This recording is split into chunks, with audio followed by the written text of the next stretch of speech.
Atlanta was one of 20 cities selected for Amazon's HQT shortlist this morning. I want to acknowledge Governor Nathan Deal, who led the effort to deliver our bid for HQ2.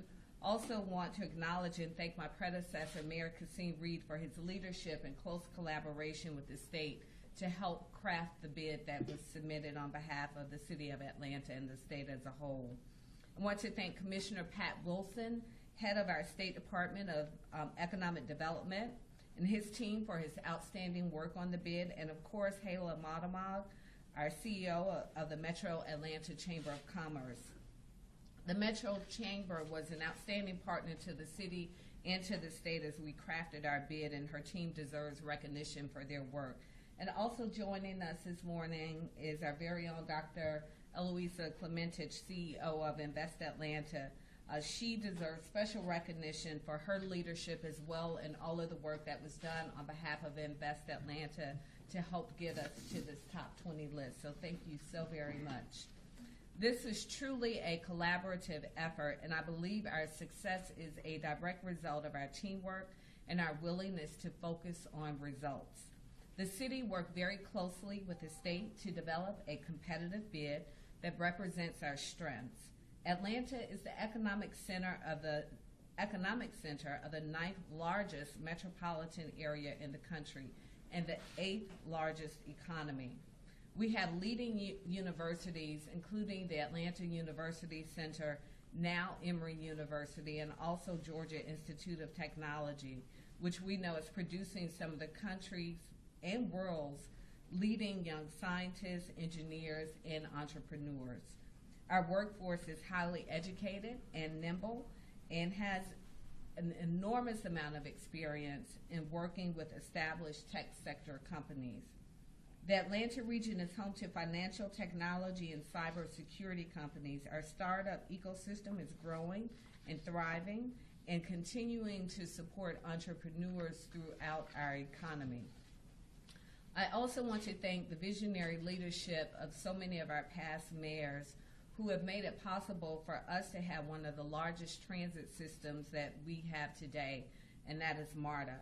And we also know that we are on the beginning of an expansion of MARTA, a historic expansion of MARTA, thanks to the overwhelming support of the sales tax referendum, which will generate $2.6 billion over the next 40 years. We are excited for the potential regional collaboration to expand our transit system and know that it will help us attract even more companies to the area.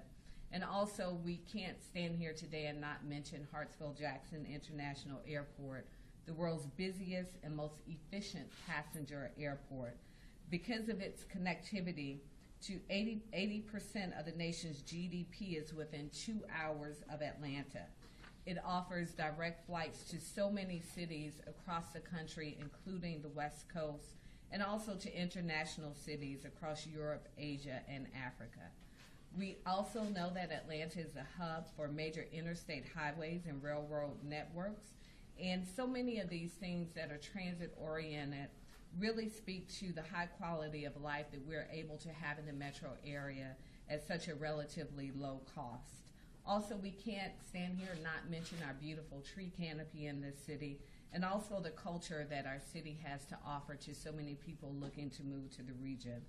So I'm so very excited to move forward to the next phase of this process, and I look forward to continuing to work with Governor Deal, Commissioner Wilson, and all of our stakeholders to make sure that Atlanta puts forth the strongest, most competitive bid possible. I'd also like to take a moment to speak a little more about the transition that's happening, that has begun in City Hall. With the support from the Atlanta Committee of Progress, we have now divided up our transition team into various search committees that will begin the process of identifying and evaluating candidates for the following cabinet positions: General Manager of Hartsfield-Jackson Atlanta International Airport, Chief Procurement Officer, Chief Education Officer, Fire Chief, Commissioner of Human Resources, Chief Information Officer, and Chief Operating Officer. I want to take a moment here to acknowledge our Fire Chief, Baker, who is retiring after how many years? 30? 30 years. No, he looks too young to have been with the city. He started when he was 12. But I want to thank him for his leadership, and also to our COO, Dan Gordon, who is here with us today, and to all of our senior leaders who have agreed to stay on and help with this transition. As you all know, working in City Hall is a very difficult job, and there is life after City Hall. And understandably, there are people like Chief Baker and Dan who are still young enough to enjoy that life outside of City Hall, but I'm grateful for their leadership and the leadership of all of our senior cabinet members as we transition to what will be the next 4 years of leadership inside of City Hall. And I also want to share who our co-chairs will be leading these various search committees on behalf of my transition team. Leading the search for General Manager of Hartsfield-Jackson Atlanta International Airport will be David Abney, Chairman and CEO of UPS, Carol Tomei, CFO and Executive Vice President of the Home Depot Incorporated. Leading the search for the Chief Procurement Officer will be Douglas Hertz, Chairman and CEO of United Distributors Incorporated, Shan Cooper, Chief Transformation Officer of West Rock. Leading the search for COO will be Larry Gellerstedt, Chairman of the Board and CEO of Cousins Properties, and Vicki Palmer, former Executive Vice President, Finance and Administration of the Coca-Cola Enterprises. Vicki and Larry are also the leaders, the co-chairs of my transition team. Leading the search for our Chief Education Officer, Bill Rogers, Chairman and CEO of SunTrust Banks, and Virginia Hepner, former corporate executive and arts leader. Leading our search for our fire chief is Keith Parker, President and CEO of Goodwill of North Georgia, and Dr. Catherine Ross, Professor of City Planning and Civil Engineering, Georgia Tech. Commissioner of Human Resources, that team will be led by Marty Flanagan, President and CEO of Invesco. Helen Smith Price, Vice President, Global Community Affairs of Coca-Cola Company, and the President of the Coca-Cola Foundation. Leading our search for our new CIO will be Claire Lewis Young Arnold, CEO of Leapfrog Services, and David Cummings, CEO of Atlanta Ventures. Also, Milton Little Jr., President and CEO of United Way of Greater Atlanta, and Senator Jason Carter will serve as co-chairs of my Policy Advisory Committee. There are a number of areas that you all have heard me speak about over the past few months that are top of mind as we navigate this transition, including affordability, criminal justice reform, education, jobs, and our homeless issue that we have in the city of Atlanta. So I look forward to their leadership in helping us craft policy that actually makes a difference with our communities. And lastly, the weather. I'm so very grateful for the men and women who are standing with me today, who have really led our team in making sure that this weather event has been the least disruptive that it could possibly be, considering that we have ice in the city of Atlanta. And I cannot thank them enough for their leadership. It's so very important to point out that our team from the city of Atlanta, in coordination with our state partners and our other partners, were able to get ahead of this issue and making sure that we were able to treat our roads. I believe beginning on the 16th, we began treatment of our roadways, also able to get the message out to people to please continue to stay off of the roads. What struck me as I drove through yesterday, there were some areas that you would not have known that there had been a weather event, but as I drove through today, there are other areas that are still extremely dangerous. It's the reason that we asked at the City of Atlanta, we decided to close the City of Atlanta. So please don't be fooled by the great sunshine out today. It will begin to melt, but it is still very dangerous. There is still a lot of black ice and a lot of bad patches out there. I also want to speak to our warming shelters and thank Chief Labatt and also Mark Henderson for the work that they've done in making sure that people are getting into our warming shelters. People should be reminded our shelters are not just for the homeless. They are people who need to be in a warmer place. And so we still have those shelters open. As of now, we have one at Central Park Recreation Facility. We have welcomed 146 people there. Old Adamsville, 130 people. Grant Park Facility, 145 people. And our Joint Operations Center has received 144 requests for transportation to our warming shelters.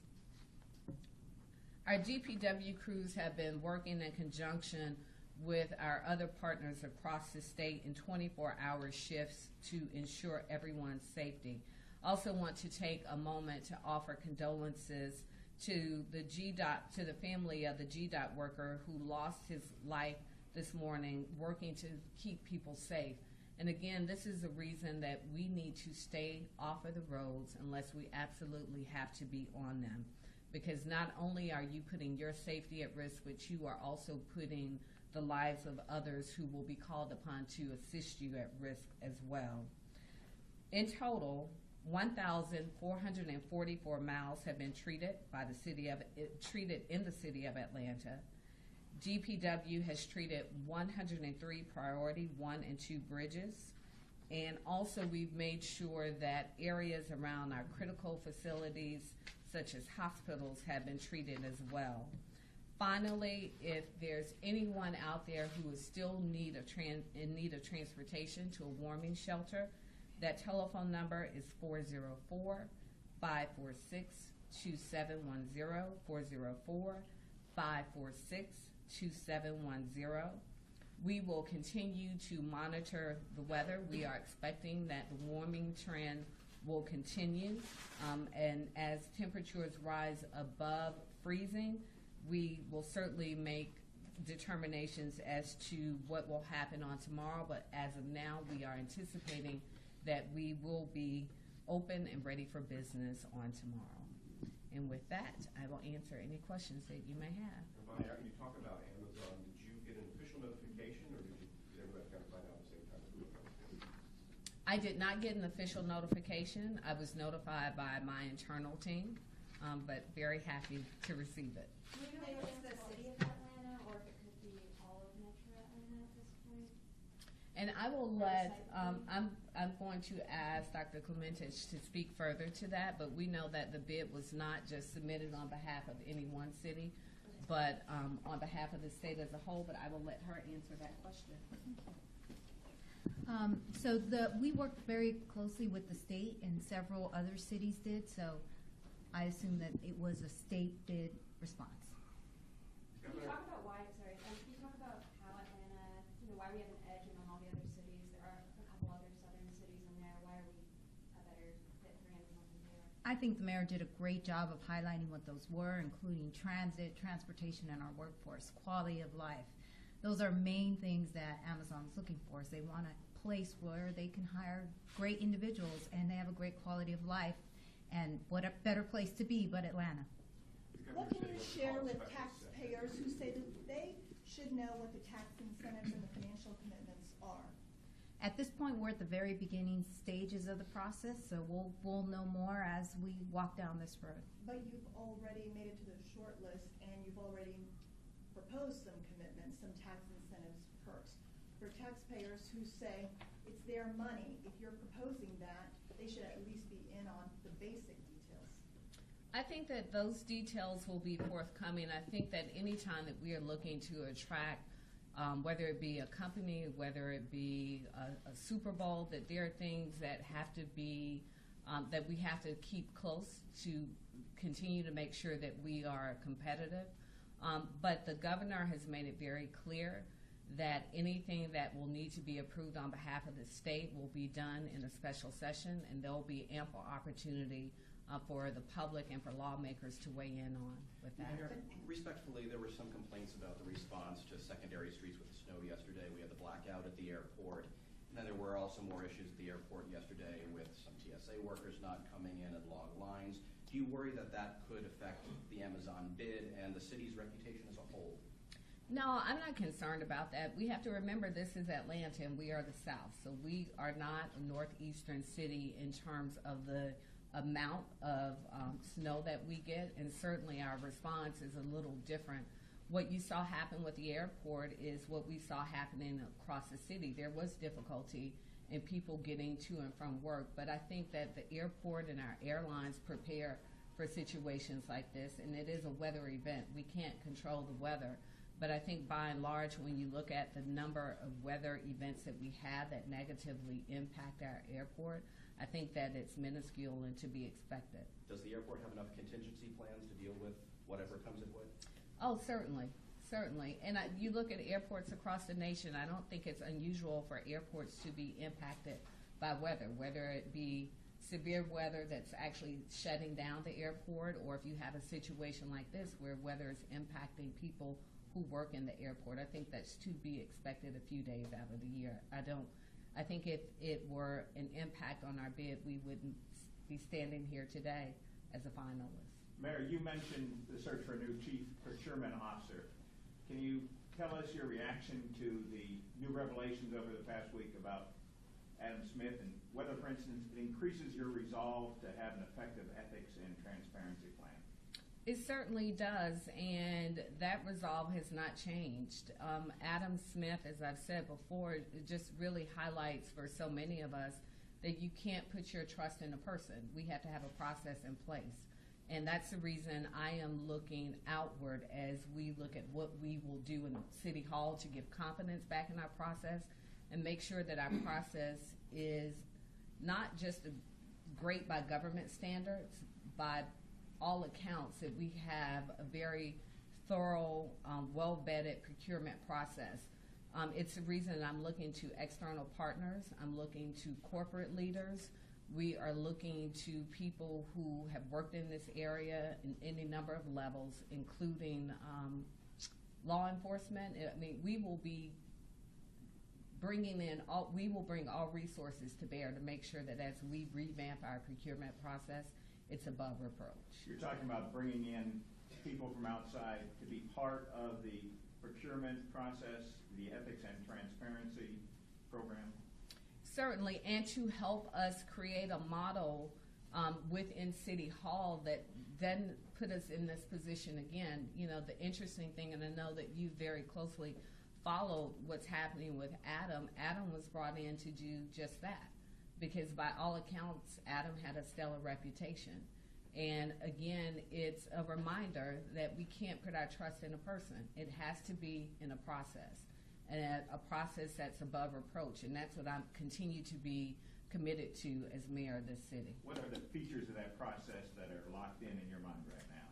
I think there are several things that we need to look at. Obviously, we need to be able to have closer scrutiny on an insight, I believe, into the personal finances of people who work in these sensitive areas.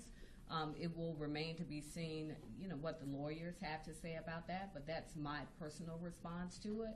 But I also think that we have to make sure that it's an objective process as it goes in through the early stages of the process.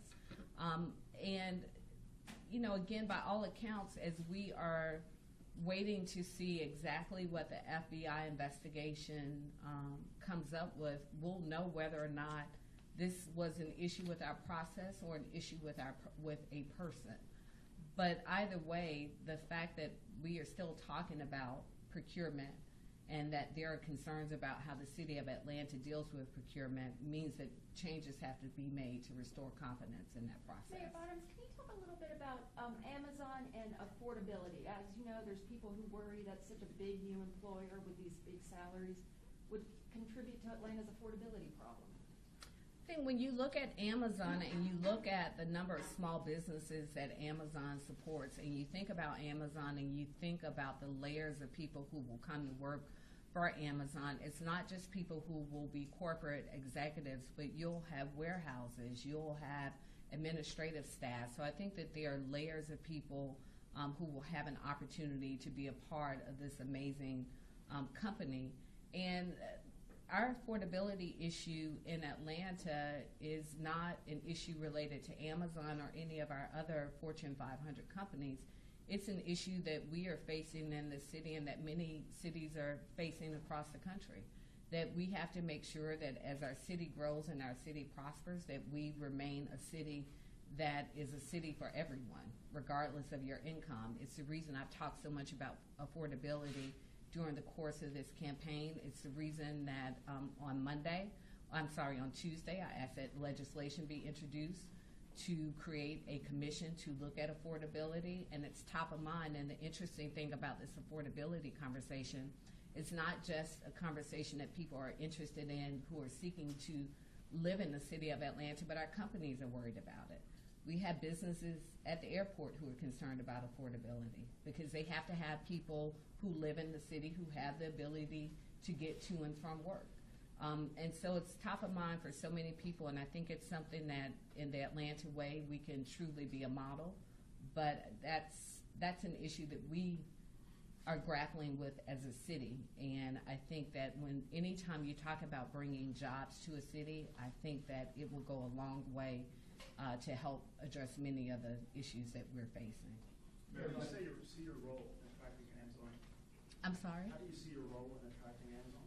I will continue to be a good partner, certainly a leader on behalf of the city in conjunction with the leadership that we are getting from Invest Atlanta, but I will certainly continue to look to the governor and the state's leadership as to how best we can partner and be as attractive as we can to help attract this company to Atlanta. Mayor, Metro Transit looks to be a big part of Amazon's search for this new headquarters. You mentioned MARTA, but specifically as mayors, or certain things you're going to do, or a checklist of things you want to do to improve MARTA and this Metro Transit in general in Atlanta? We've seen some of its shortcomings at times.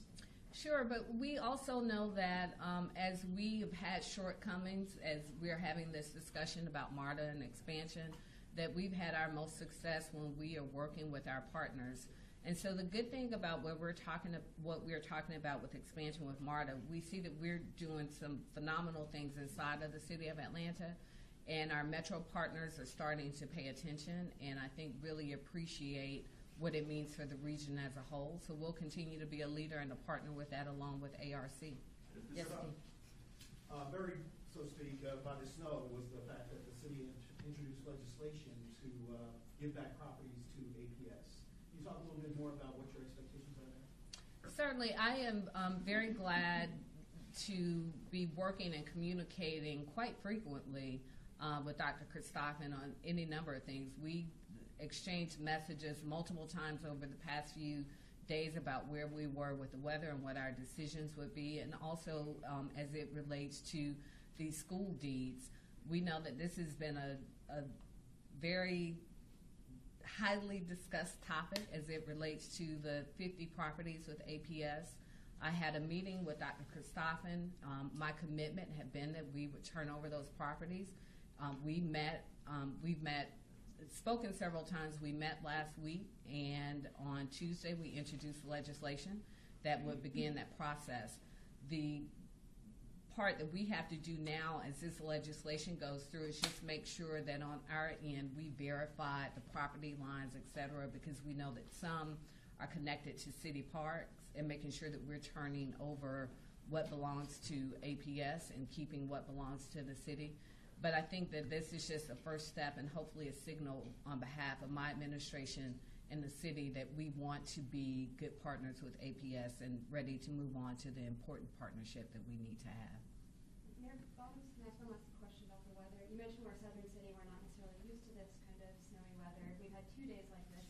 Do we have the resources in our budget to handle this, or how certainly, and you know, obviously southern cities get bad weather occasionally, and Chief Shields shared with me, someone said that they love the Bottoms administration because so far there's 1 day off every week for the Bottoms administration.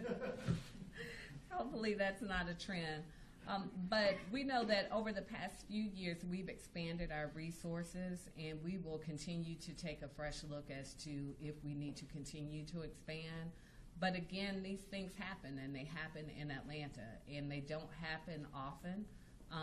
But we have really had an opportunity to get ahead of this, and it's because of the resources and the allocation of resources. And I don't know if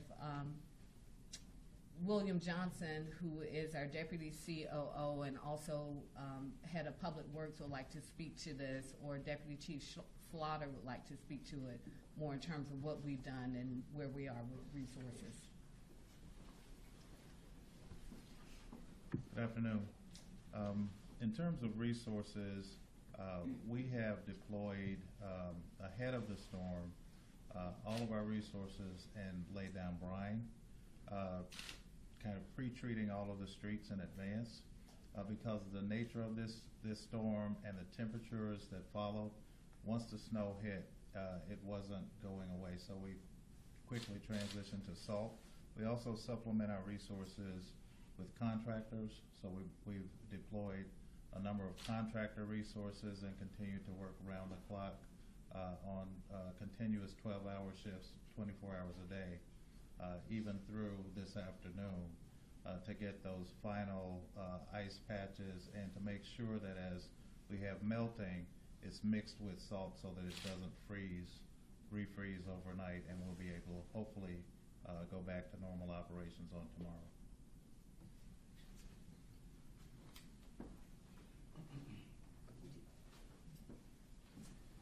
Good afternoon, everyone. As the city's incident commander, I'm extremely proud of our city's response to this weather event. As always, we implemented our inclement weather plan, and it's gone flawlessly up to this point.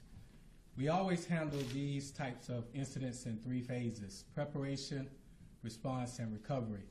So we're at the point in the operation where we transition from response to recovery. And so that's going to be about another operational period. We're in our 4th operational period as we speak. And as Commissioner Johnson indicated, each operational period is 12 hours. They span 12 hours, and each have separate incident objectives.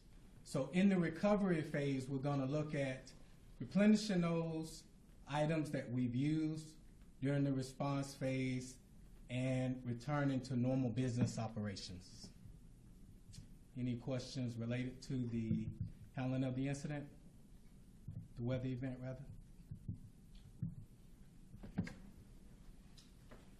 Mayor, can you comment on if Atlanta's going to be as aggressive trying to go for Apple's new campus or compared to Amazon? I will let Dr. Clemente speak to that, but my answer would be yes. We're going to be very aggressive. Any opportunities that we have to attract businesses into the city of Atlanta, big and small, we will continue to be aggressive. Mayor, can you speak real quickly? We've seen Atlanta's rapid growth, success in attracting other headquarters here, but most of these other finalists are East Coast. They're in the Southeast. Do we worry if it goes to another one of these cities that they now become that magnet for a lot of these headquarters and it has a negative effect on Atlanta's growth?